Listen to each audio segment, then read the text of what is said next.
Call our meeting to order this morning, and we'll start out with a roll call. Rich? Good morning. Chairman Representative Kelly, present in person. Vice Chair Representative Hoheisel, present in person. Ranking Minority Member Representative Hsu, present in person. Representative Anderson is present in person. Representative Baker is present in person. Representative Bergkamp is present in person. Representative Day is present in person. Representative Donahoe is present in person.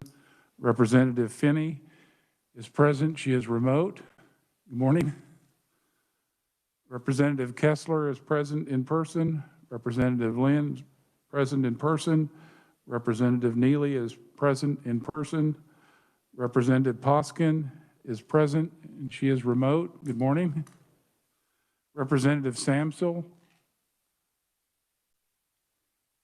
Representative Topliker. Representative Wassinger is present in person. Representative Weigel is present in person. Thank you, Rich, very much.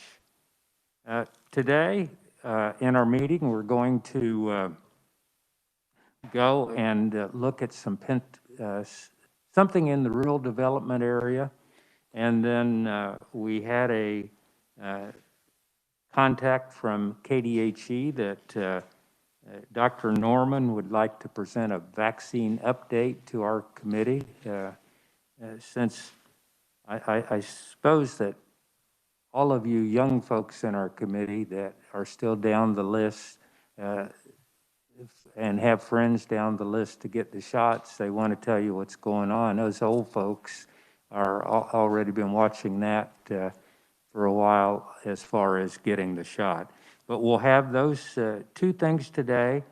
We will have, once you know, we've got 3 bills, hopefully, that will move forward that we can work with in the second half, and I think maybe a couple more that will come to us from the Senate that have the possibility. So we'll have some things to do in the second half also. But everything that we passed out, I think, has made it. One will be up for a final action today, but all the rest of them have made it out and are in various stops along the way. So we will look forward to that. In our opening presentation this morning, we have Christy Davis, a community advocate. Representative Baker was instrumental in getting Christy lined up. She is very active in redevelopment in rural communities, has a couple programs and suggestions in those programs that our committee could look at. And in the areas that she's worked, has made a real difference in some of the looks of downtowns and buildings in those communities. So I'm looking forward to hearing Christy, getting her idea on a couple of programs that can be used in rural areas and maybe can be used better with some changes to think about. So I would like to welcome to committee Christy Davis, and she will give us kind of real policy recommendations looking at redevelopment and other ideas. So welcome to the committee, Christy. You got to turn the mic on. That's kind of a big deal. All right. Mr. Chairman, members of the committee, I appreciate your time today. I want to start by saying that no one's paying me to be here. I'm not a lobbyist. I live in Cottonwood Falls, population 900, and my husband and I own a laundromat there. We also own a building in downtown Council Grove that has begun to spur some economic development there. I've seen development from all angles. I've worked in rural, urban, and suburban communities for about 25 years. And I'm very interested. I've begun to apply some of the lessons that I've learned working in urban areas in particular to rural communities, and I've seen some of the challenges that come with that. So That's why I bring these recommendations to you today. So you probably, I'm not going to read every detail of my statement here, but I think one of the important things that I'd like to say from the intro here is that you all know this, many of the rural communities that we work with, I think at least probably 75% of the rural communities throughout the state don't have professional staff, let alone lobbyists, who can bring these issues to you, let alone people in their communities who are actively developing their downtowns or see themselves as developers. So it is a very different approach. The good news is that there's a new generation of folks who are ready to step up and invest their time in these rural communities, regardless of the challenges. I'm thrilled to be among those. I was at a county commission meeting yesterday. I was telling Representative Baker a moment ago, where we had about, 60 to 70 people show up.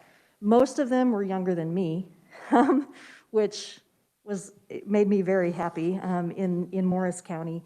And they were there in support of some, maintaining some incentives for downtown development. So that is beginning to happen, but this new generation is facing huge challenges, including decades of depopulation and disinvestment. So folks who are investing in rural communities, they want to be there, they want to invest. The challenge is they're having to invest a lot more because of disinvestment over time. Working in rural communities is different. Large cities have an entire infrastructure devoted to attracting new businesses. They have paid economic development staff. They can offer an array of local incentives to spur investment. And although our state's rural communities can offer, quality of life and quaint atmosphere, and especially in these times with the pandemic, those are attracting investment and those are attracting new residents. They don't have the same economic development infrastructure. So, and no paid staff to help guide people through that, through what does exist at the state level. So we have these folks in rural communities who are facing an uphill battle, not only because there aren't incentives for redevelopment in these communities, but also because they're battling the naysayers. In a small community, everybody knows everybody's business, and you have to be willing to just put your blinders on and do it, and not expect a pat on the back. But it sure does help if there's incentives there to make it happen. So I've spent about 25 years working on redevelopment throughout the state. I grew up in a town of 1,100. Again, I live in a town of 900. I'm very passionate about redeveloping these communities, and I'm excited about the things that are happening, but we just need a little bit of a nudge. So my recommendations, I laid out 4 different programs. One program is the Historic Tax Credit Program.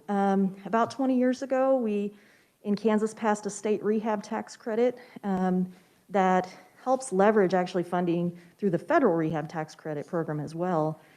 At that time, Missouri, our neighbors to the east, had one of the most progressive rehab tax credit programs in the country, and so we were in a situation where we were competing with that.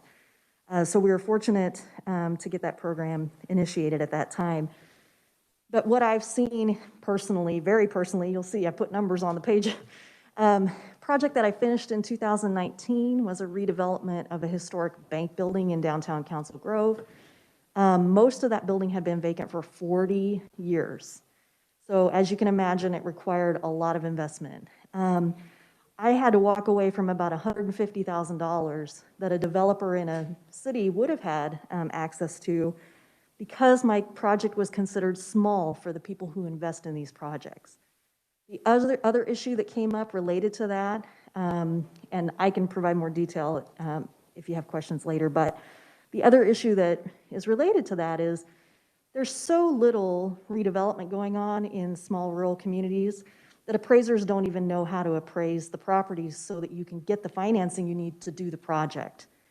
So what happens then is people who would ordinarily invest in, for instance, federal rehab tax credits, they're afraid to. They're taking a huge risk that they wouldn't be taking in an urban area because the numbers aren't there to justify it.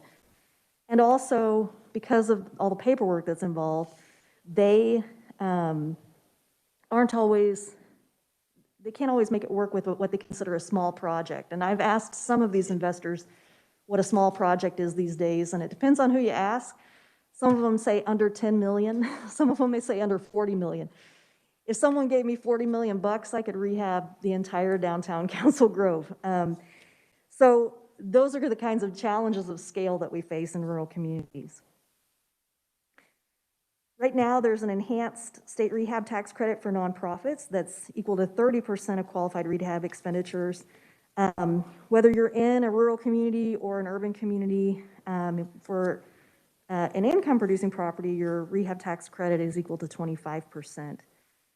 I'm suggesting that for communities, which I define differently than the federal government defines a rural community as under, what, 50,000? There's 8 communities in the entire state that have a population of more than 50,000. I'm suggesting looking at communities that have under 10,000 or under 5,000 population. Those are the ones that don't have the ability to have a local incentive or an infrastructure for redevelopment. And again, I'm happy to answer questions on that at the end. Neighborhood Revitalization Act. In 1994, the state legislature passed enabling legislation that created a property tax abatement for improvements in properties. And what that did was it allowed counties and also municipalities, cities, to identify areas that were in distress and provide a property tax abatement. It doesn't mean that the county is laying out cash to incentivize these projects. It means that they appraise your property before the project starts. You put in a significant investment. Many of these communities require at least $25,000, which for some communities is a lot. And then you pay your property taxes and you get a rebate for the difference. So I've been very transparent about my projects. I took advantage of Neighborhood Revitalization Act on the project that I mentioned in Council Grove. Just for issue of scale, I put in about 20 times the amount of money that I paid for the building. And it'll probably take me 20 years to get to the point where I could actually sell it. That's the kind of investment these projects are taking. But there's value in particular in these downtowns because they're authentic and that's what makes small towns great. So every year, in order to get my rebate, I have to pay about $14,000 in property taxes, which means I have to find $14,000, which is a lot of money. I could buy 2 buildings for that, and then wait for a rebate. So essentially, I'm loaning the county money in hopes of getting a rebate down the line. So one of the things I started thinking about was, is this, because you can't go to the bank and say, I want to borrow money to pay my property taxes. I guess you could, but they might laugh at you. And so it got me thinking, is there a way to make changes to this program where you don't have to pay up front? Right now, I've got, after I rehabbed the bank building in downtown Council Grove, there are 4 or 5 new projects that are beginning to start in that area, and they're facing the same challenge. You all know this in many of our rural communities, because so much of the property is ag-related, the tax burden really falls on commercial property owners. And in many of these counties, the average per capita property tax is like, $2,000. It's really high anyway, even just for residential, but the commercial business owners are carrying a huge burden, in part because we're trying to maintain an infrastructure that was meant for a larger population. Many of the projects that I've been involved in over the years involve rehabbing historic buildings or other properties for housing, and we all know that there's a housing need in rural communities. Right now, many of our communities, because of COVID, are seeing an increase in population. I'm pretty excited about what's happening. There's new people moving in. They don't want to live in a city. They can work anywhere, and why not live in the most beautiful place on the planet, rural Kansas? So what's happening is we need housing for them, and there's a huge boom that happened over the summer where you didn't even have to put your house on the market. These houses were selling before they were listed. And at one time, I was looking for a place for some friends of mine in my community, and we couldn't find anything. I'd like to redevelop more housing. One of the projects that I have, one of the properties I have has just one unit. It's a one-bedroom unit. One of them has 5 units, and I have a waiting list. I mean, I could be housing more people in downtown Council Grove and elsewhere if we could make the housing programs work for rural communities. And what I'm hearing, I don't do huge projects. I don't play that game, but what I'm hearing from the developers who do the huge projects, like develop abandoned school buildings, do very large rehab projects, is that they're having some challenges with the funding that's available for housing. Heritage Trust Fund, that's a program that was established, I believe, in 1990. It's a fee-funded program, and it's very specifically related to historic buildings. For instance, I've been using Council Grove a lot. That's where I've been working lately, but I've worked in all 105 counties in the state, by the way. But in downtown Council Grove, there's a historic district, and properties that contribute to that district qualify for preservation-related funding. That program, and most of what they fund are roofs, kind of a big deal. I mean, it might cost 30 to 40. You might get a building for $5,000, but you have to put a $30,000 to $40,000 roof on, as an example. Roofs, windows, building envelope type projects. That program is great for that type of work, in particular on historic buildings. That fee fund has remained stagnant for 30 years. So they have the same amount of money every year as they've had for 30 years. In the past, that was funded through mortgage registration fees. It was a penny on every 26 cents of fees. That was changed a few years ago.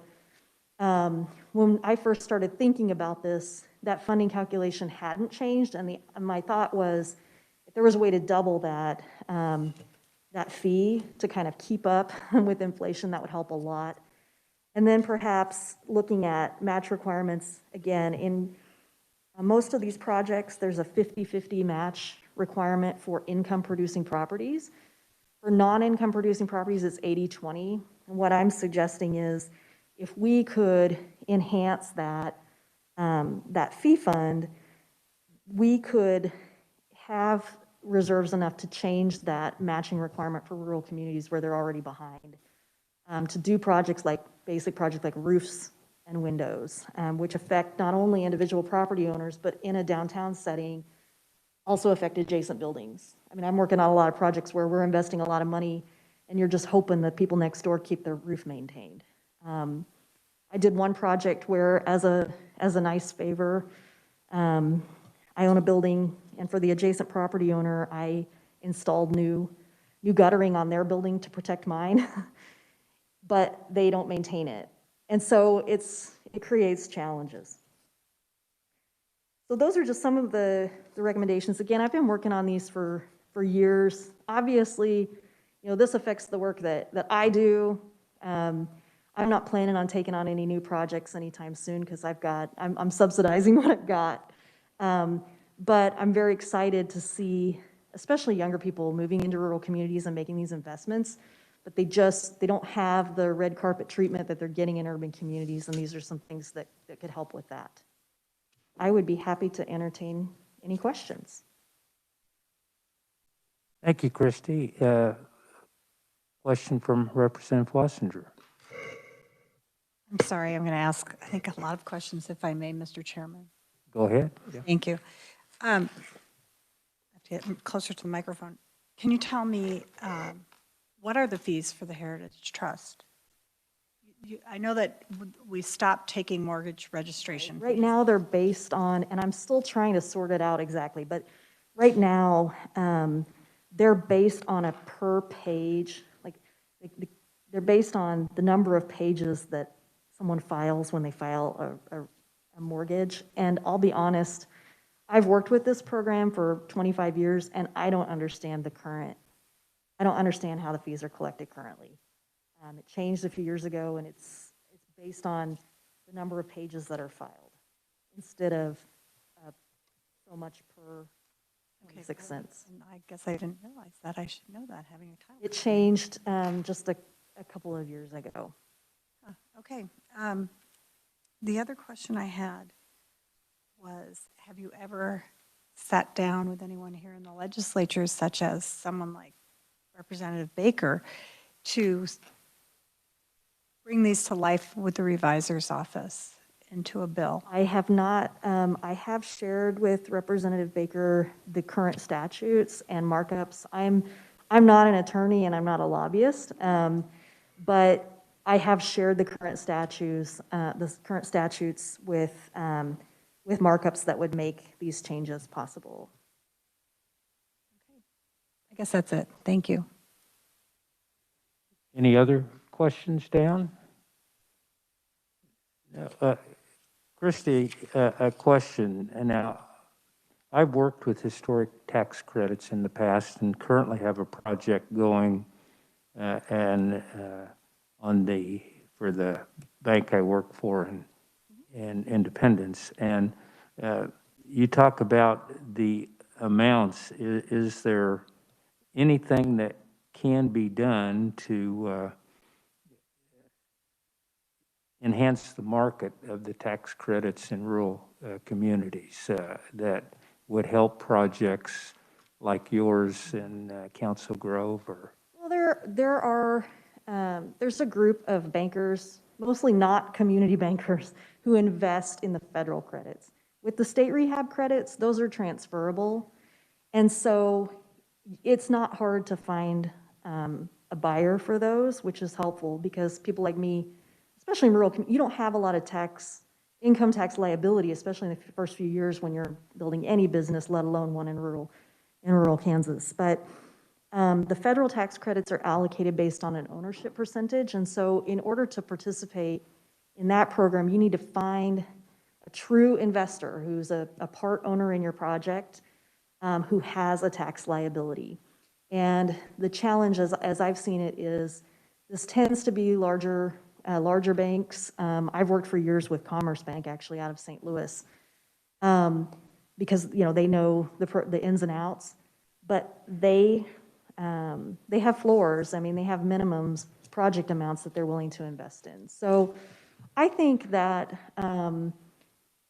certainly there should be some discussion with community banks and other institutions in the state. I think there needs to be a conversation there about what the barriers are. But again, you have to, you've got skin in the game, right? If you're basically investing in your community, you're taking an ownership percentage in order to take advantage of the tax credits. And it's not as fruitful an investment as a lot of other things you might invest in. But my hope would be that there would be a way for community banks to participate, but it's an issue of risk. And then sometimes you're lucky if you're in a community with one community bank. And in that case, if they're the bank that's financing your project, they may see a conflict in also participating as an investor in tax credits. So my answer is yes. I'm not a banker or a financing whiz, but from a developer standpoint and someone who's been involved in these incentive programs for many years, I'm sure there's a way to do it. Right now, it's not working. Representative Baker, you have a question? Mr. Chairman, Christie, thank you for coming today. I'm a huge believer in this program. Obviously, it's been wonderful for our community and for Cottonwood Falls also. We've seen development there. But I also see it in Salina, Manhattan, even here in Topeka over on Kansas Avenue. I know downtown Newton, Hayes, lots of these communities have had some development with this program. So my question is, can you walk us through the process? How do we find an old building? What qualifies it? And what's the difference between an old building and a historic building? And when the building's completed, what are the use restrictions there? Can we rent the thing out? Can we live in it? Kind of help clear the air on a couple of those questions, please. Thank you. I should stress that the rehab tax credit program, unlike neighborhood revitalization, for example, but it is restricted to historic properties. With the state rehab credit, the property has to be listed on the state register of historic places. The projects also have to meet a lot of stringent requirements because, you know, you all are stewards of taxpayer money, and you're not going to throw money out for a cracker box building. These are properties that are listed on the National Register of Historic Places, either individual or state register, either individually or as contributors to a district. So, I mean, Hayes, you're very familiar with. I was the preservation consultant on most of those projects on Chestnut Street, and was very proud to be involved in that redevelopment. That would not have happened without the rehab tax credits, and also, I'm sure, Neighborhood Revitalization Act program. So the state has a historic preservation policy, and it is in part, the preservation programs are funded in part through the National Park Service. They have a process for identifying potential historic properties throughout the state. And in Topeka, I mean, Representative Baker mentioned Topeka, they have really stepped up. I, at one time, was the chair of the Topeka Landmarks Commission, and it's changed a lot since then. They've really stepped up to try to identify properties that are potentially eligible for listing so that they can qualify for incentives, because again, these properties require a lot of investment. In Council Grove, for instance, we have a historic district, so does, you know, Chestnut Street District in Hayes. Properties are identified as either contributing or non-contributing within the boundaries of that. And I can think of several right now that are distressed properties. You know, buy a building. Generally, if you have to finance a rehab, of course, you have to go through an appraisal process, which can be daunting in a rural community because appraisers just they don't have comparables.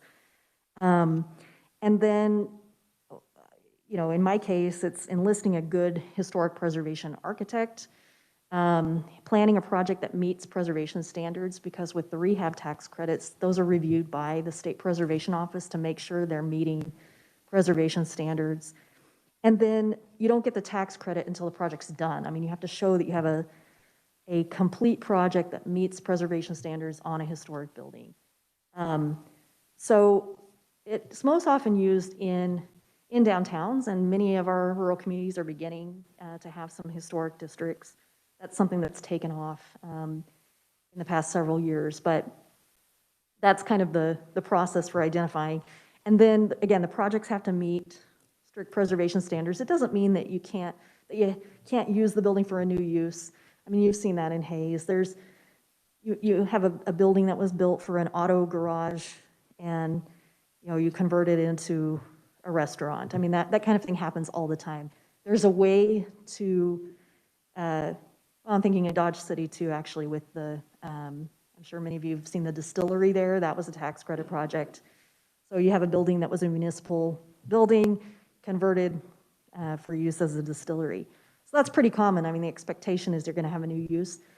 But if we were looking at a room like this and we were rehabbing, we wouldn't come in and rip out all the woodwork and plaster and start from scratch. I mean, there's certain things that you have to maintain in order to qualify for the credits. And I'll tell you, sometimes that alone can be a barrier in a rural community, because sometimes these are small I mean, you can make a huge dent in a building in downtown community for, you know, in some cases, like, you know, $20,000. You're not going to pay a bunch of consultants to get you what you need to qualify. I mean, these are for major, are for major investments. But that kind of gives you an idea. Did that answer your question, Representative Baker? Thank you. Right. And we've got, I think, 2 more questions, and then I see that our next presenter has come on, so we'll want to get to them. But Representative Hsu, you had a question? Thank you, Mr. Chair. First is a request of research. I would love to learn a little bit more about the Heritage Trust Fund and the changes that we made a couple years back, and if, you know, just everything with that. So if they could do that, that would be wonderful.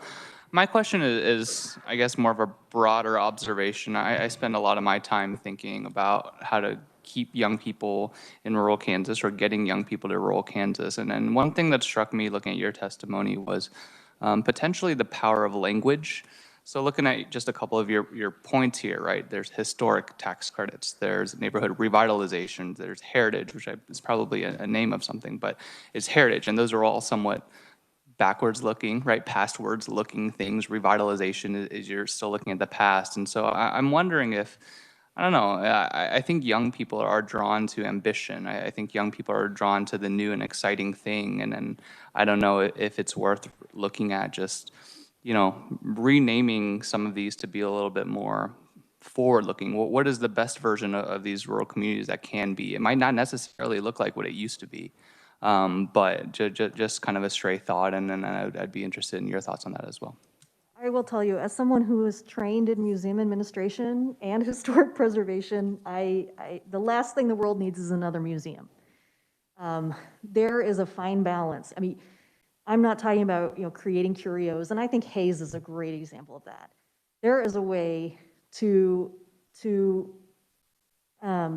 invest energy and excitement into a community by rethinking what is already there. That doesn't mean there's not room for new construction. That doesn't mean that you have to restore everything as if it's the White House. That's not the approach. I mean, most of the projects that we work on, and these terms, just so you know, many of these programs, of course, came out of the historic preservation community, and they're terms that are kind of part of that language nationwide. But, and partly too, to kind of restrict, so that with neighborhood revitalization, new construction, of course, qualifies as well. But what I'm seeing often, and I'm sure you are too, when folks are attracted to a rural community, part of it is the authenticity of place. And a lot of that is, oftentimes a quaint downtown. It's a place where, there's activity during the day, and that kind of thing tends to happen in a downtown. The other thing is with the state rehab credit, that helps leverage some federal funding, and that federal funding is also tied to historic designation.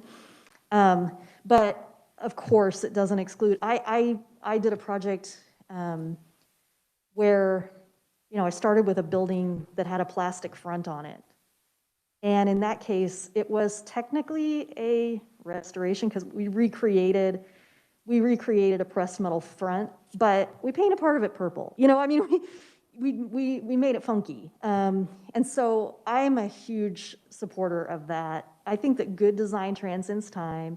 There's a place for contemporary design.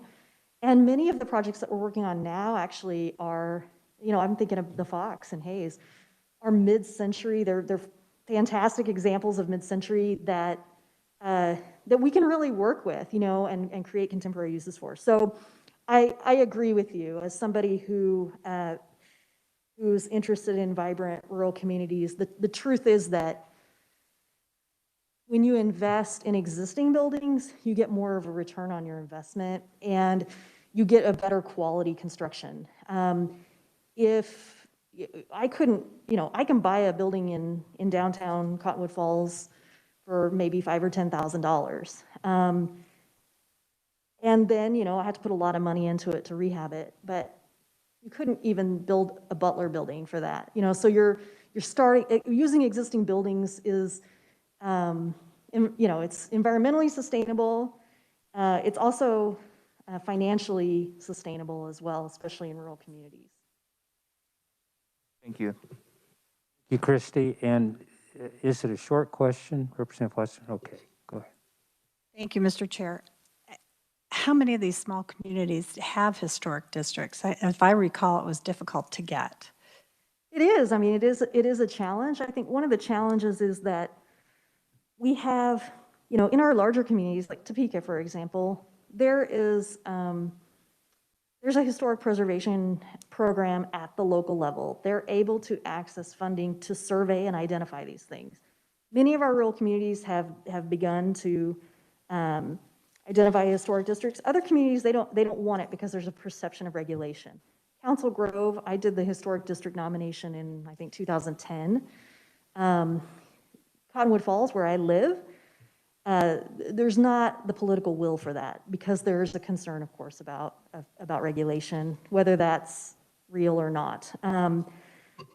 But I would say more and more, but the emphasis tends to be on larger communities because they have the funding and infrastructure to pay for the kinds of studies to identify these things and establish them. There is beginning to be some more happening in Northwest Kansas, in part through the Dane Hansen Foundation. That's just an extraordinary boon, I think, to Northwest Kansas.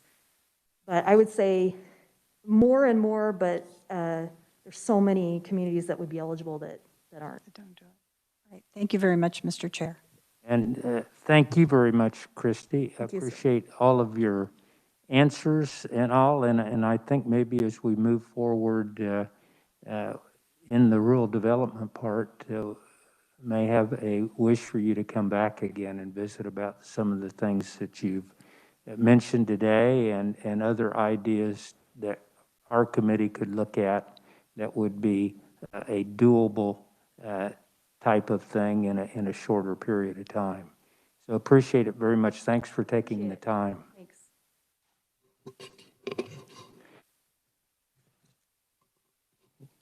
Well, this second part of our presentation, and I see it looks like they are ready to go, is a vaccine update from KDHE, Secretary Lee Norman, and he has some experts with him, and we appreciate your offer to make a presentation to our committee today, and welcome, Dr. Norman. Thank you, Mr. Chairman, and thank you, committee. Can you hear me okay, Representative Kelly? Yes, very well. Well, I'm in my office alone, so I can do it without a mask, so I hopefully can be heard well. In another separate room, I've got a fellow, Phil Griffin, who heads up our immunization program. I'm going to give the presentation. He's always very helpful for answering questions with some details that I may or may not have.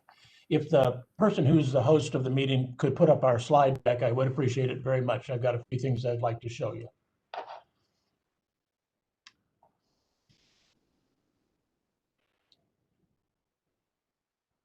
Dr. Norman, I was trying to get you solo on our screen here in the building, but we've got it on the computers. So.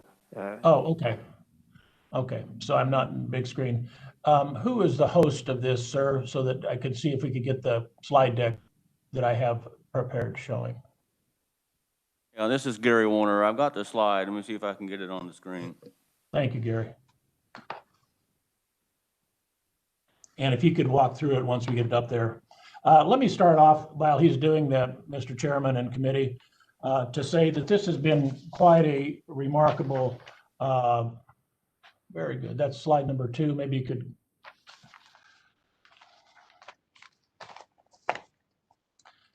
There we go. Okay, and if you could, can you make that a bit bigger? If not, we can probably live with it.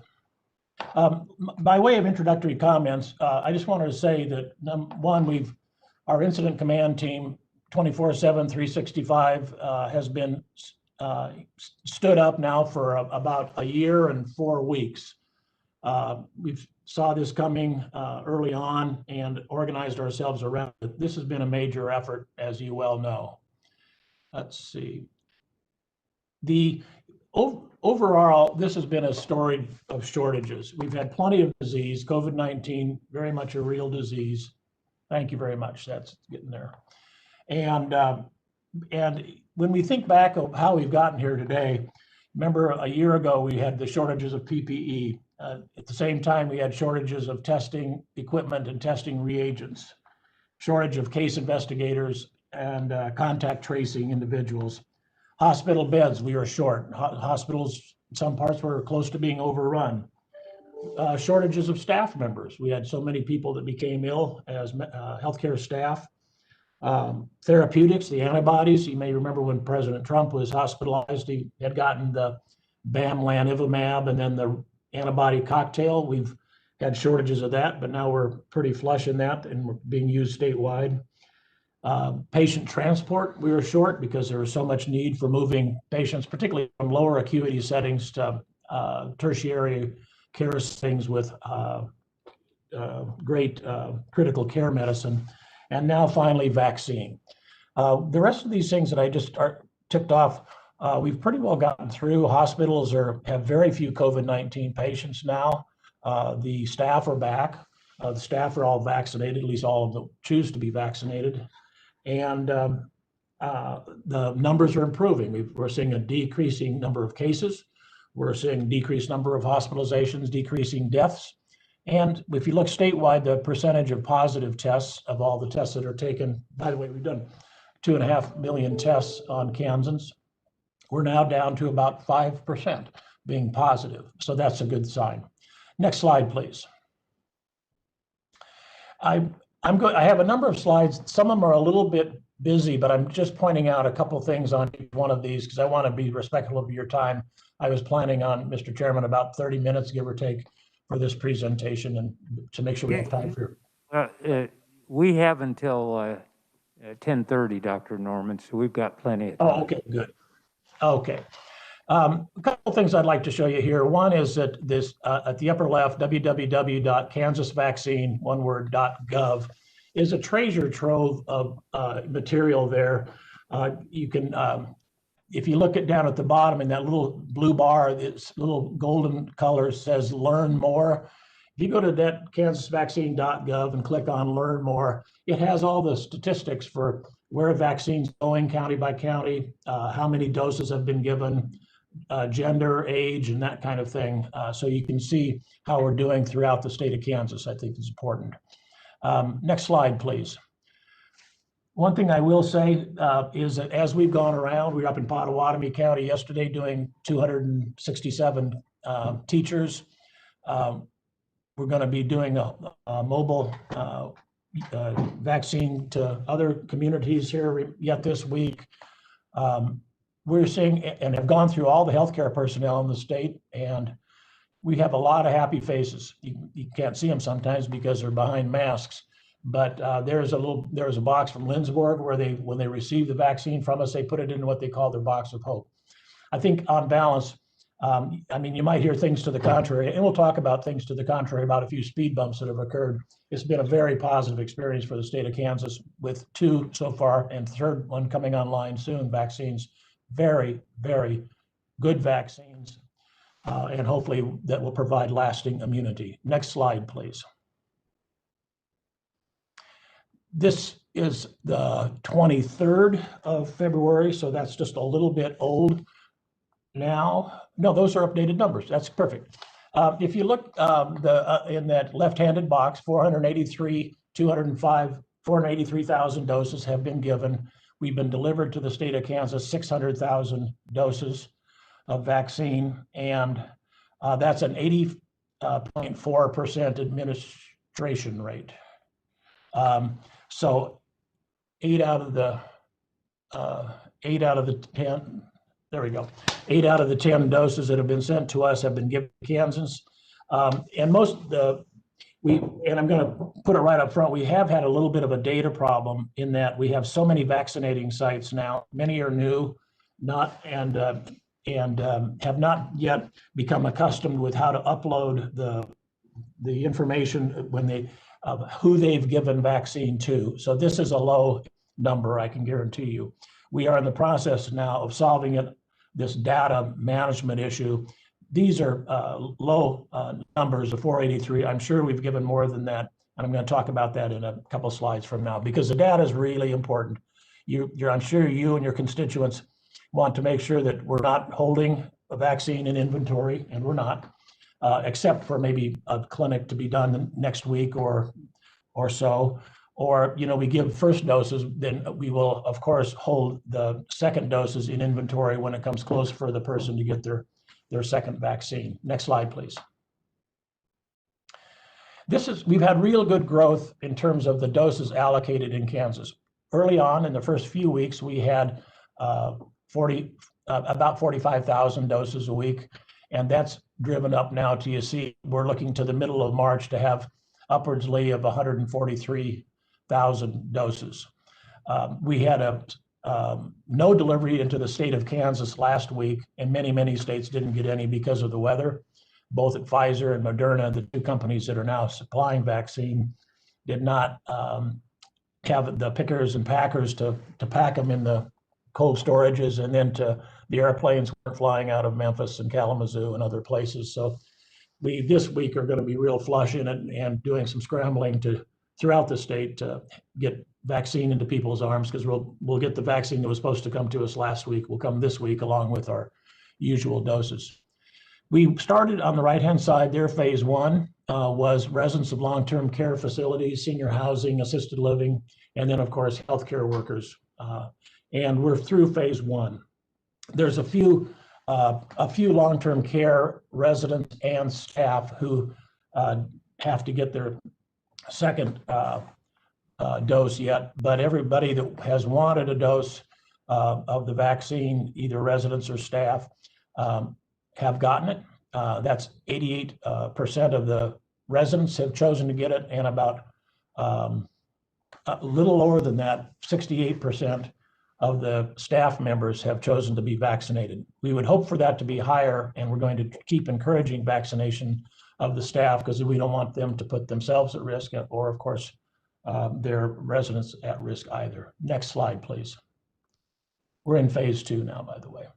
This is and you can read it on your own, but I wanted to point out we've been having Pfizer, which is a 2-shot series, Moderna, a 2-shot series, and the FDA, I think they maybe will recommend approval of the Johnson & Johnson, a 1-shot series of recommend emergency use authorization.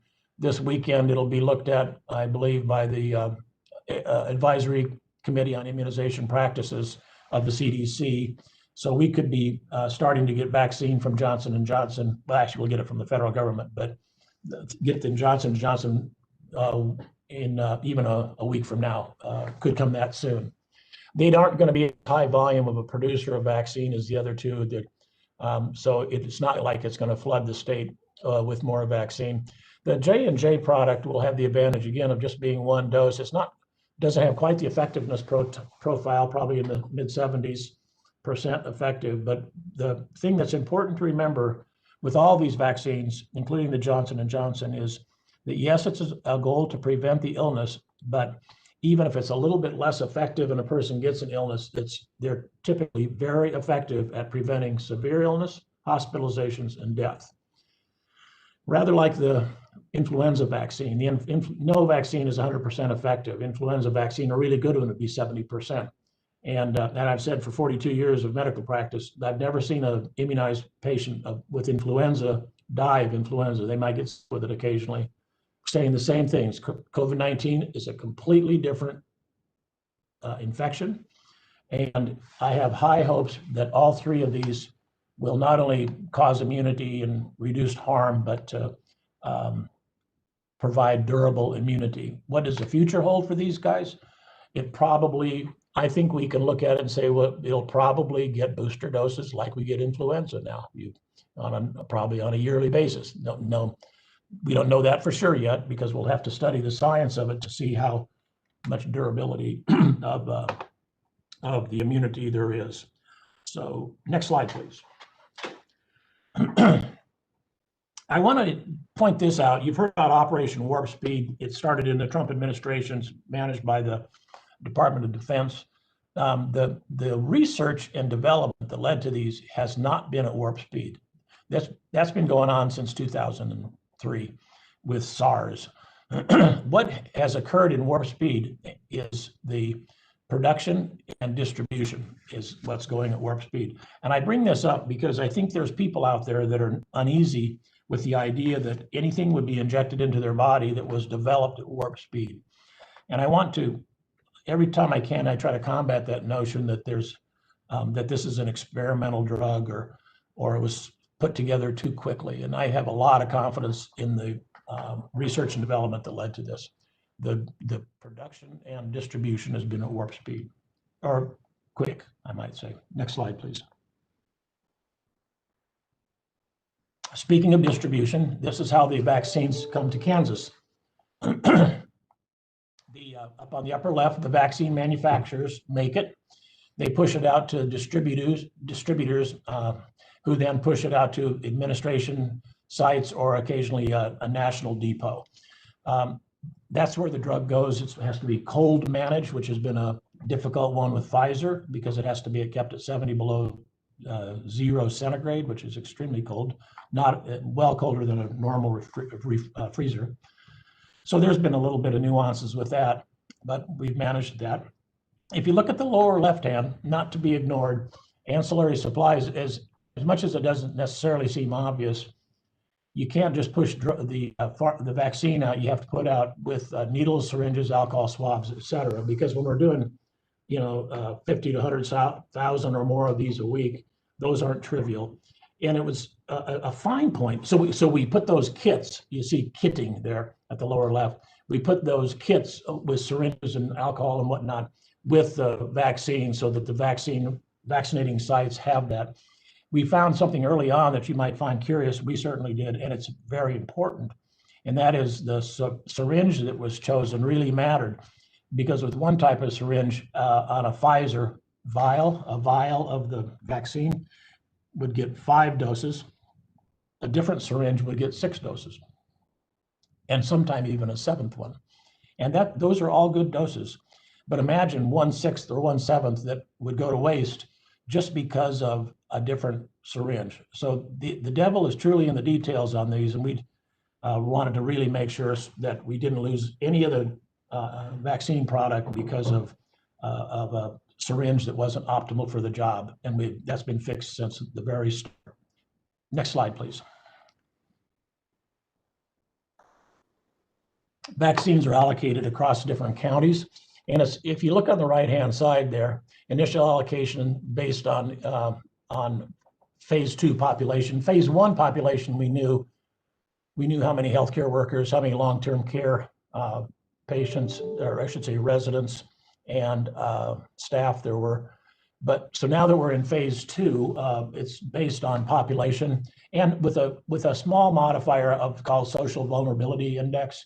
There are some counties that have higher mortality, more poverty,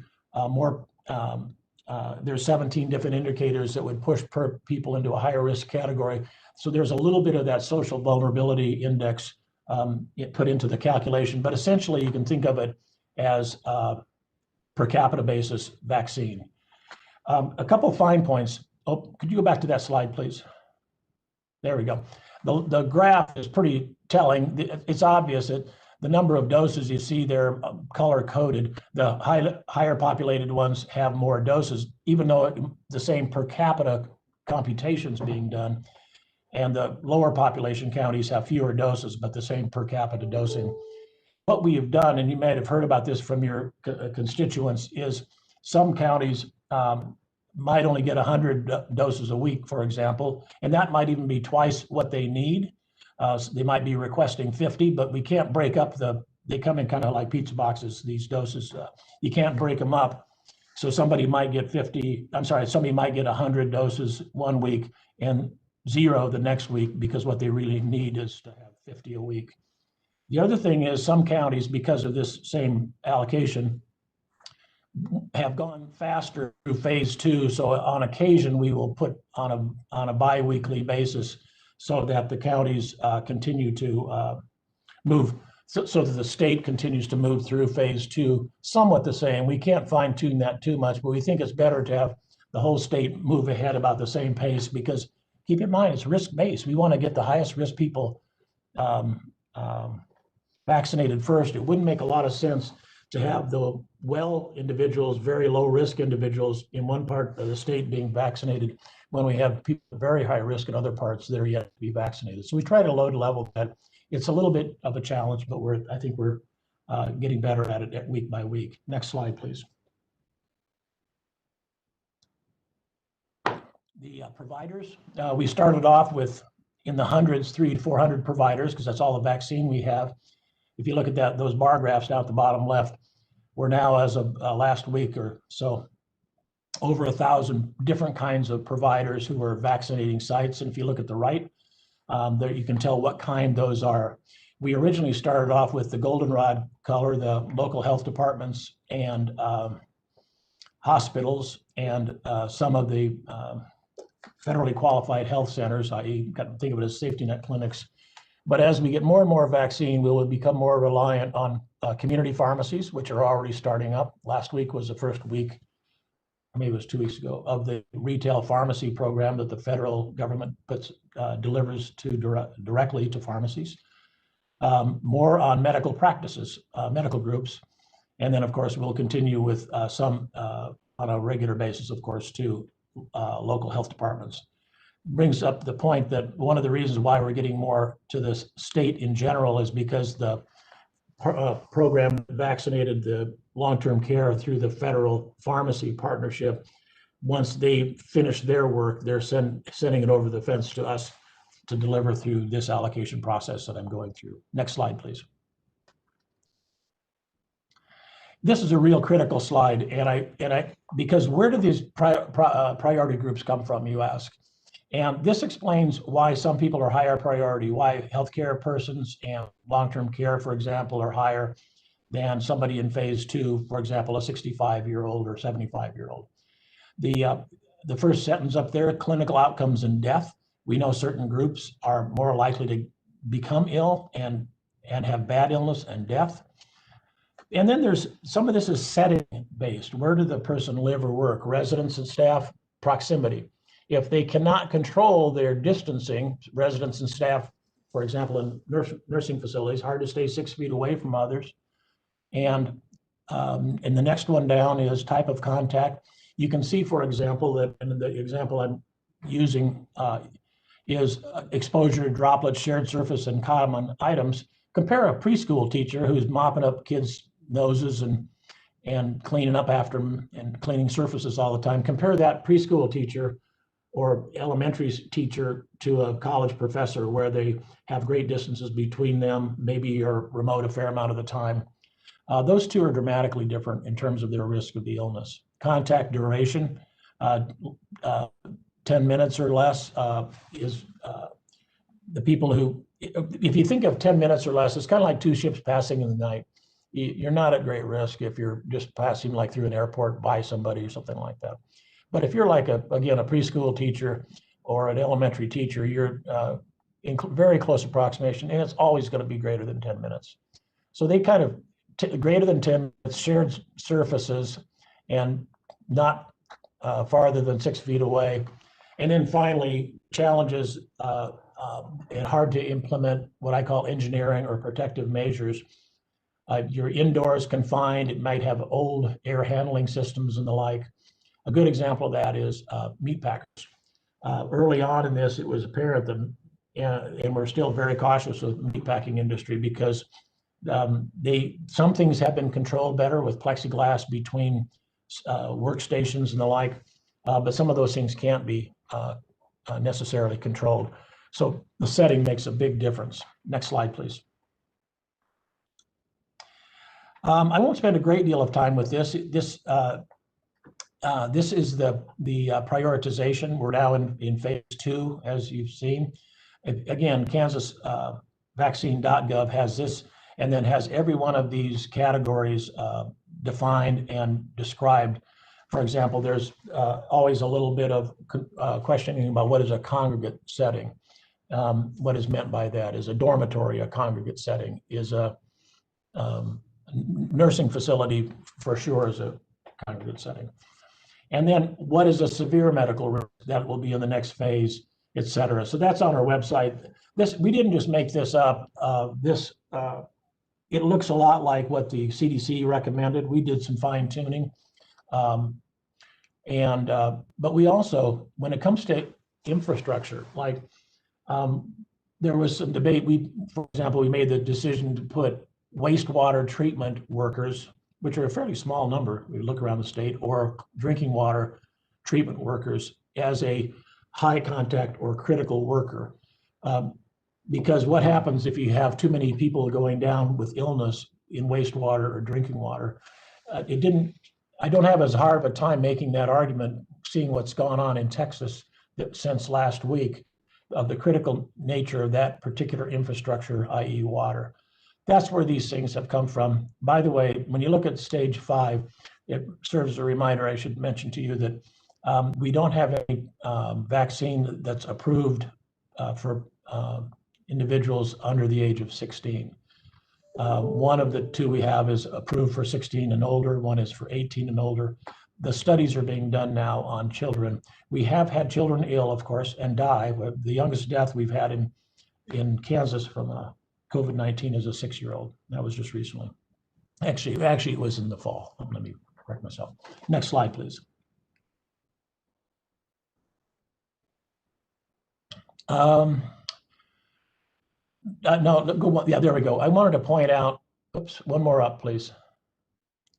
In the dark blue box, it says National CDC Vaccine Finder in development. It actually, I need to update that slide. It went online, I think, on Monday of this week. That the people who do vaccinating, the vaccinating sites are required to report in each day how much vaccine they have. This is not a new program. Vaccine Finder has been around a long time. So if you were going to go to Botswana or something and you needed to get a yellow fever, you or your provider would go into Vaccine Finder and find out who had yellow fever. It's essentially the same thing with the COVID-19.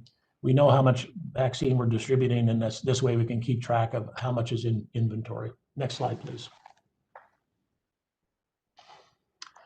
And in addition to that Vaccine Finder on our website, the Kansas, oops, one slide up, please. It seems to be kind of finicky, doesn't it? It looks like on the left, you go in and put your zip code and it gives you who are vaccinating sites are within whatever distance radius you choose. And on that orange URL there, the ks.gov, find my vaccine will help you. Now, it'll tell vaccinating sites, and at any given moment in time, they might or might not have vaccine, but it'll give you as a user either information how to click on their website to register for it, or if it's, for example, a small health department, a phone number you can call to get on a waiting list, et cetera. And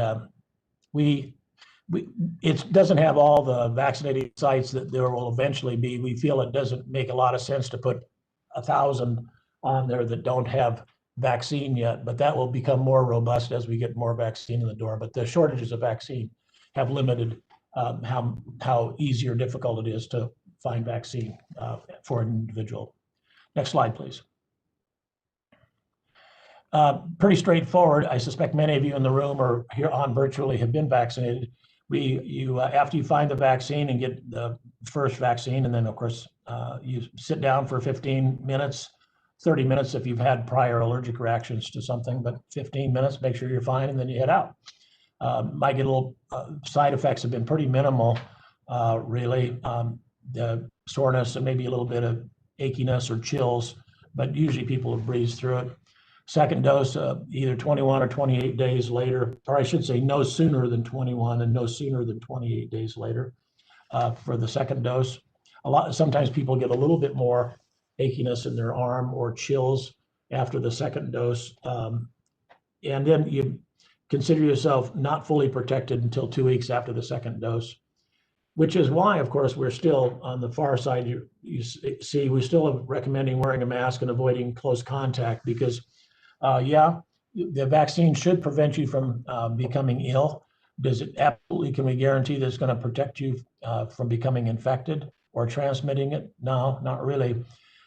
Eventually, things will be much more loosened up, but I think for a while, until we really see the effect on our population, it's going to be important for a while to have some of the same infection control measures that are in place now, even after you've had the second dose. And I might point out, we've had no influenza this year to speak of. A few cases here, a few there. I was on with a group of critical care doctors today, a very large group, and nobody had even a single case of influenza in their intensive care units this year yet, which is really unusual. And why is that? It's because we've been wearing masks, social distancing, et cetera. It absolutely works. Next slide, please. I mentioned we've had a little bit of a data issue. I have confidence that of the 483,000 doses that are registered as having been administered, I absolutely know that those have been administered. But there's some that show out there that they're in inventory and not yet given, but have been, but we know have been given. We're trying to fix this with a workaround. we have the state mandated, you may remember, it was a statute passed a couple years ago that requires vaccinated sites to use the WebIZ, the bottom line, started this past July 1 as a requirement. We've been using WebIZ as our registry for a long time. It's a good system, but it does require an HL7 interface. Without getting into computer gobbledygook, some are not adept at this yet. We're doing a workaround and in the process of cleaning it up. The result of this is it shows that even at an 80.4% administration rate, it has us as one of the lower ones in the bottom third of the country. And we know we're not down there. We know we're someplace higher up than that, but we'll fix it. Next slide, please. And this is, you might want to bookmark this site. It's the, you see in the blue box, CDC COVID data tracker. It's an interactive map, and you can go in and hover over any state, Kansas included. And this is where, to me, this is a little embarrassing because of that data glitch. It has us farther down on the list than where we really are. So I want to fix it so that it's accurately depicted on this. But this is a data tracker, which is quite good for many reasons, including the how successful we are at administering the vaccine. Next slide, please. A few remaining slides, Mr. Chairman and committee, and then we'll open it up, or if you choose, you do whatever you wish, but I'll open for questions. Slide, please. You see there, we dropped that down, but we're back up to 80% again. We dropped down during that week where there was no vaccine delivered. So that, and I mentioned we're doing a workaround. We're doing a daily snapshot with every vaccinating site so we can find out real time how much have you given and how much is in inventory. And then the next one is once we find that out, we'll find out who has problems with this HL interface and go in and fix the data. But you can see the trend line on the left, with the exception of the week the planes weren't flying. We're getting better all the time at getting the percentage of immunizations injected into people's bodies. Next slide, please.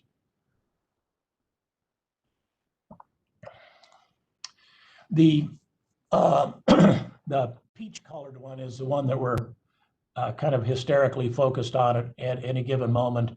That is what we're trying to solve for with the workaround and HL7 fix to find out what is in that inventory box, because there'll always be some. The vaccinating sites will always be holding the second dose for people who've had their first dose, and there'll always be inventory if they get it on Monday and they aren't going to be vaccinating until Thursday.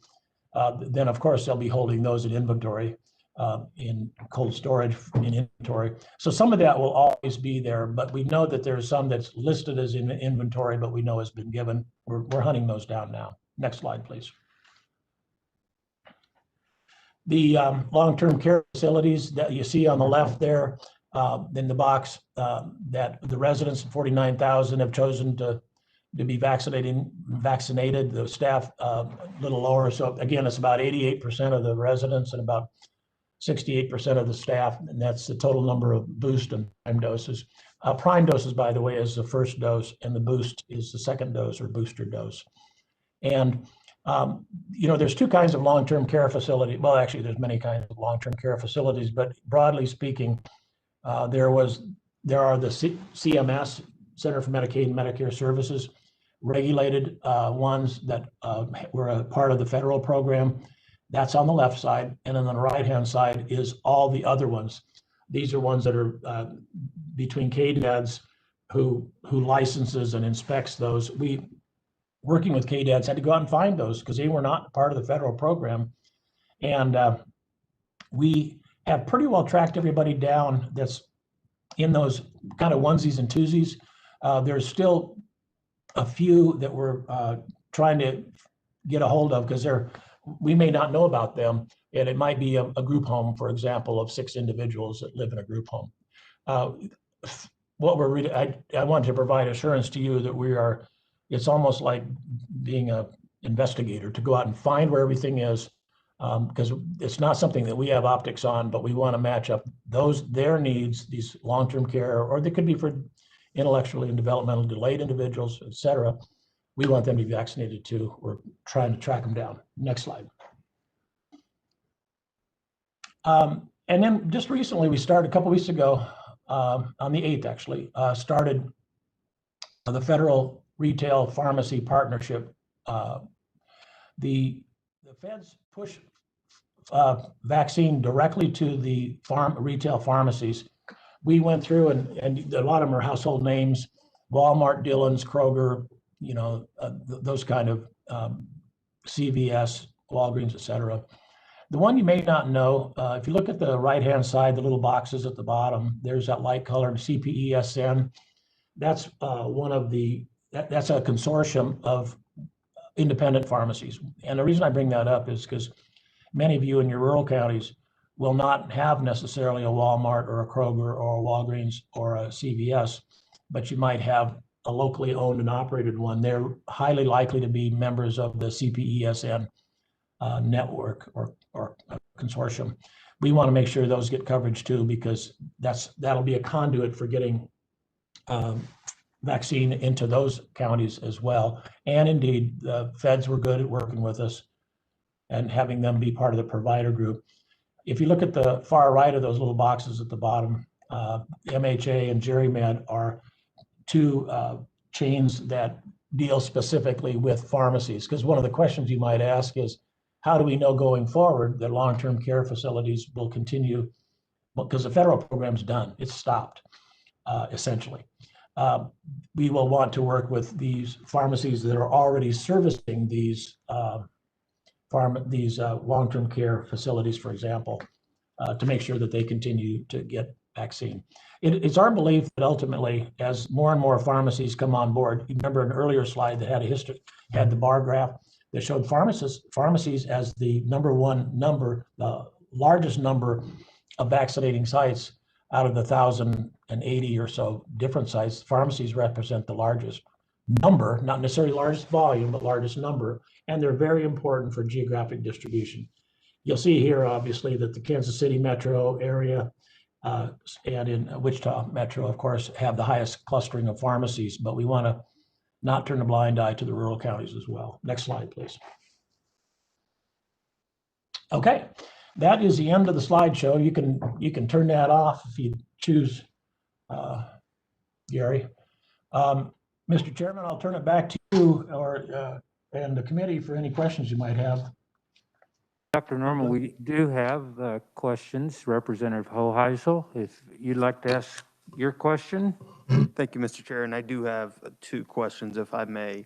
The first one, thank you for being here, Dr. Norman, in that presentation. I know you've given this repeatedly, but I don't serve on any of the committees you've given it to so far, so this insight in this presentation is helpful. My first question is, I represent Southwest Wichita and Sedgwick County, and talking with folks down there, we're having an issue getting vaccinations into the arms of our law enforcement community. I know I believe they're in phase 2, but they're not being prioritized right now. We're prioritizing teachers above them, which I'm fine with. Getting vaccinations into teachers' arms is very important. Can you kind of give some thought process on that, though, is why they're on the back end of phase 2? Well, that's a local decision, Representative Hoheisel. We consider them first responders, and we did put EMTs and paramedics in phase 1. They're first responders, yes, but they're also medical, doing medical things all the time. They're now we're squarely in phase 2. Your county can move them up or down, and I'm not trying to dish it off on them, but we do feel that every county and every region has a little bit different mix, and mostly the county commissioners and especially the local health departments, have a feeling for how to best meet the needs of their counties. So we don't try to overly prescribe that. If we had it our way, of course, we would flood your county with vaccine and do everybody on the same day, because we do have the high capacity in Sedgwick and many areas to do mass vaccination. We defer to your local authorities, sir, on that.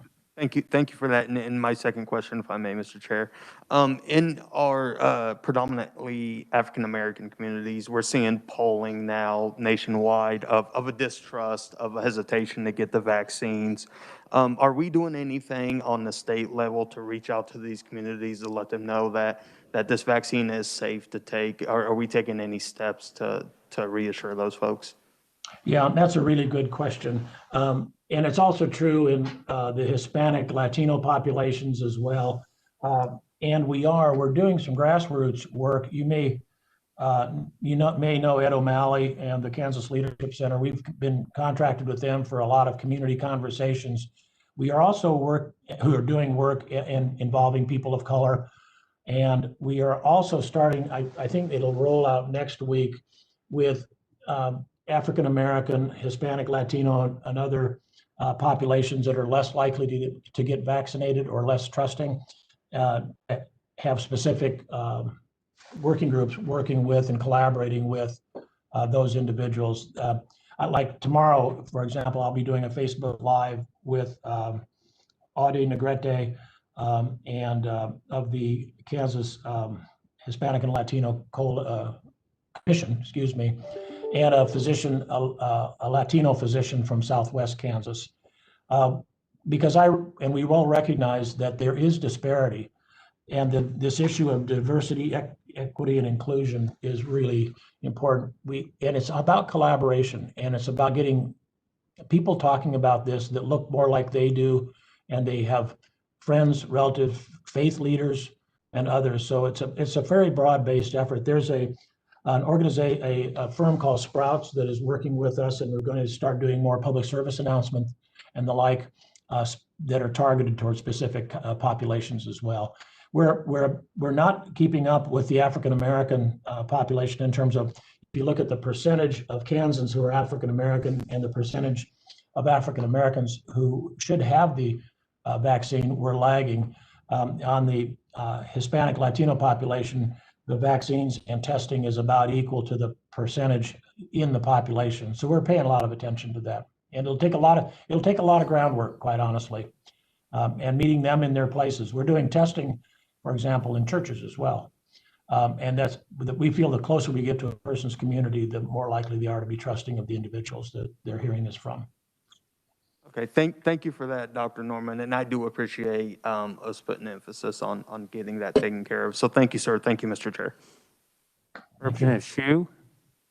Thank you, Mr. Chair. Thank you, Lee, for being here. I was wondering if there was, with the pending potential authorization of the Johnson & Johnson vaccine, it functionally works very different, and the efficacy is very different compared to the Pfizer and Moderna vaccines. I was wondering if there's going to be a separate strategy just for those. I assume at, 66% efficacy, we don't want to put those in the arms of like the 80+ population, right? And so I was just wondering, we're not just going to slide the same vaccines all in the same dosage, the same people, right? There's got to be a separate strategy for the Johnson & Johnson. Yeah, real smart question. Thank you for that. Yes. One of the things that we're looking at is to say, what is the advantage that having only one dose provide, and look at populations that would benefit. For example, we know that homeless persons, we know that incarcerated individuals or people in, let me rephrase that, in jails, who might literally be in the jail today and then back out on the street tomorrow. A lot of these mobile populations would probably be a terrific benefit in having a one-dose sequence. But we are working on this exact question. It's like you're a mind reader. We were dealing with this exact question this morning, along with our state and territorial health officers. There's one of us in each state, to find out what are people thinking? How are we going to give this? There are some people that will choose it just because they might be able to get it sooner than a Moderna or a Pfizer. But I would rather, and first off, I do not want people to feel like they're getting a lesser vaccine because of any value judgment we're putting on them as a person, but rather to say how best to customize that person for this kind of product. And if they want it sooner rather than later, then they might be able to get the Johnson & Johnson sooner. That's not a great reason to select it, but I think we're going to probably, well, first off, there's not going to be very much of it because they're not a high production vaccine, but I think it's really going to hover around the question of who would benefit by having only one vaccine, because one for them is better than none, particularly on very mobile populations. Thank you. Thank you. Representative Lynn? Thank you, Mr. Chair. I have a couple questions, if I may. I've had the benefit of hearing this a couple times, so I get new information each time I hear it. One of my questions, on slide 5, you mention, or you have a chart that says, and I did the math, 43,000 people who've received the first dose have not received their prime, or their booster, I should say, the boost dose. So at what point will we start bumping up those boost doses to make sure that there is adherence to the vaccine, as far as, vaccine adherence, they're receiving that second dose in time? Yeah, good question. Mr. Chairman, if I may, I'd like to introduce Phil Griffin. He's the guy that really is the point person in the allocation and the holding back, if you will, or I should say the scheduling of the second dose. And I would like Mr. Griffin to respond to that if it's okay with you, Mr. Chairman. That is perfect. Go ahead, Mr. Phil. Griffin. Morning. The boost doses that I think are being referred to there they're out at the site level, and the health departments or hospitals or FQHCs, whoever is doing the prime administration is also following up with those for the boost doses. So those boost doses arrive in most cases the week prior to when they are due, and they work to get the people back. It depends on each individual site as to how they actually schedule that. Some have the schedule set up when the person gets their prime dose. Others do a callback system as they arrive, but those boost doses are out there. And then there is always a certain percentage of people that are hard to track down, do not come back for a variety of reasons, don't show for their appointments, and they continue to reach out to try to pull those in. While the doses are scheduled to be ideally within 4 days of 21 days after the prime dose for Pfizer or 28 days after the prime dose of Moderna, there is good data and CDC statements of going out as far as 42 days after. So there's a window of time in there they're trying to get those in. Okay, and if I may follow up, okay, because on the graph it says that this is the number of doses allocated to Kansas. So that would suggest to me that all of the allocated doses are included in those numbers. So it sounds that we would be behind, but maybe I'm reading it wrong. All of the doses that are allocated are ordered immediately upon allocation each week. And they come out, the boost doses come out at that 3 or 4 week interval after the prime, and actually the week before that. And as soon as they're out, we order them to match the prime doses that are already out there. Okay, may I ask a second question? Yes. Thank you. Representative Lynn, the other way I think about it is that the allocation that Phil is talking about is what the federal government is allocating for us, and then we order it so that the local vaccinating sites can match up the second dose with the first. Okay, thank you. Then I did have another question then on what data is being collected for the infection rates of those who were previously vaccinated or the reoccurrence of a second infection in Kansas or throughout the U.S.? Is someone compiling that data? We do. We keep that in what's called EpiTracks, and we know if a person with a positive test has had either naturally occurring illness or previously vaccinated. So we are accruing those data. Okay, thank you, Mr. Chair. And that's true at the CDC, excuse me for interrupting, that's true at the CDC level as well. Okay, and Representative Bergkamp. Thank you, Mr. Chair. Thank you, Dr. Norman. Sort of unrelated, but related. Do you guys keep track of the annual flu shots that Kansans get? We know that, Phil, Mr. Chairman, Phil heads up the immunization and keeps those numbers. May I have him give that answer to the flu shot? Certainly. Phil. And the answer, they are to be reported into WebIZ. Again, this is the first year of the full mandate for all vaccines to be reported in after July 1 of last year. So up until that point, no, we would not have had full data. Since that point of July 1 of last year, we should be receiving all vaccination data for flu vaccine every year. Is that available to us online then? It's not something we've published at this point. I'm certain we can make it available based on the data that we have. I will say, like with most things, there's not 100% compliance yet. You know, we know that and find that in any of these situations, but have certainly been working to work with providers to assure that they are reporting. Thank you. Representative Day? Thank you, Mr. Chairman, and thank you, Dr. Norman, for your presentation. This is the first time I've heard it, so I appreciate it.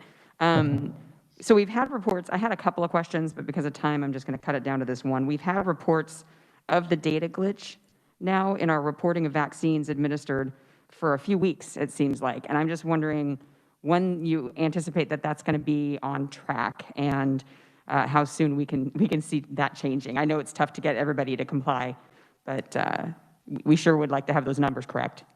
Thank you. Oh, yeah, I tell you, I've worried as much about that as any single thing during the course of this pandemic, because I'm always interested in being accurate.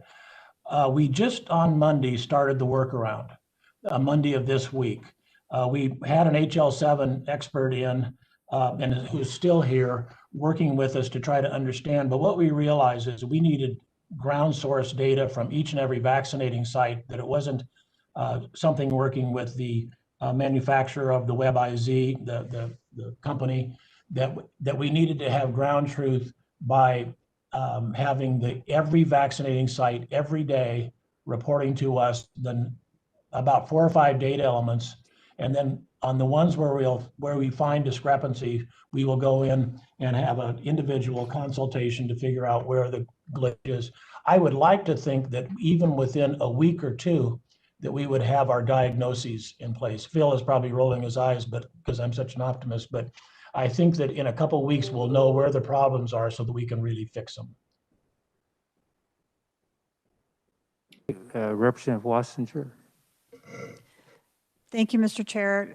Dr. Norman, I have one is I've seen a lot of reports that said that 1 dose is enough for a lot of people. It's been online in different news organizations. And then the second is, I can't remember what my second one is, but the first one was, why wouldn't we vaccinate everyone that wanted it and then do the second doses? Yeah, Thank you, Mr. Chair.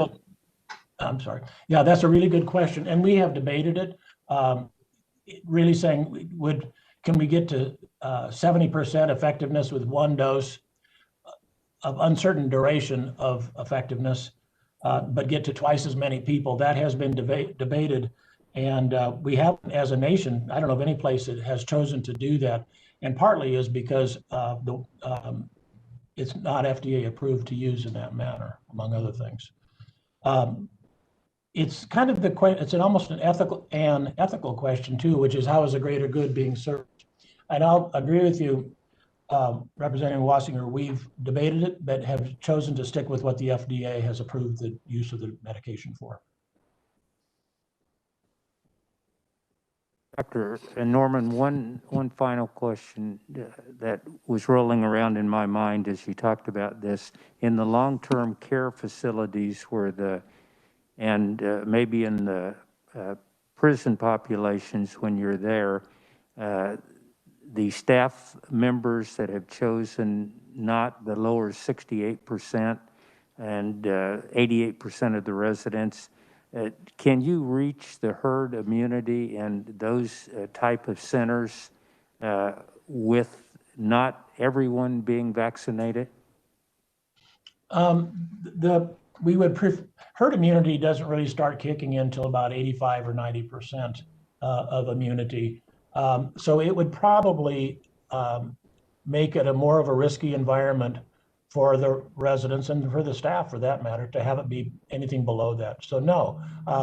Can we push it down to the low, quite a low, without going too deep in the science, the R sub naught, the infectivity factor, if it's less than 1, it'll eventually die out in theory. And that's when you get to 80, 90, 95% immunity rates.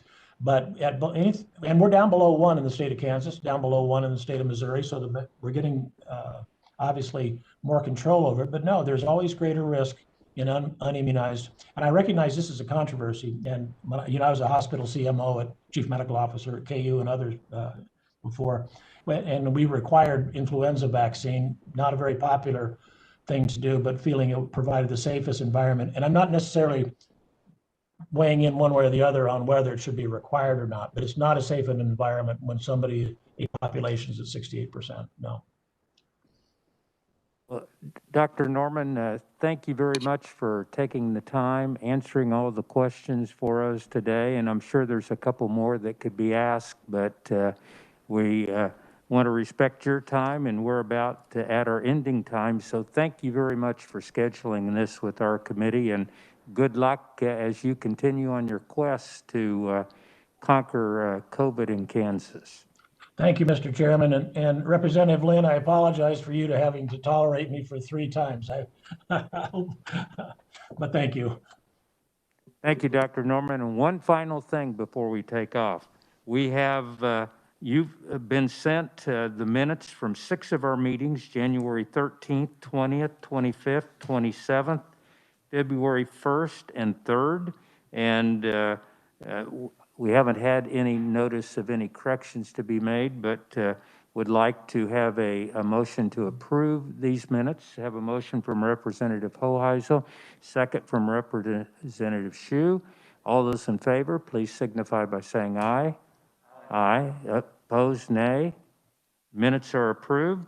And committee, our next meeting likely to be Wednesday, March the 10th. So a ways away. Thanks for the great first half, and we are adjourned.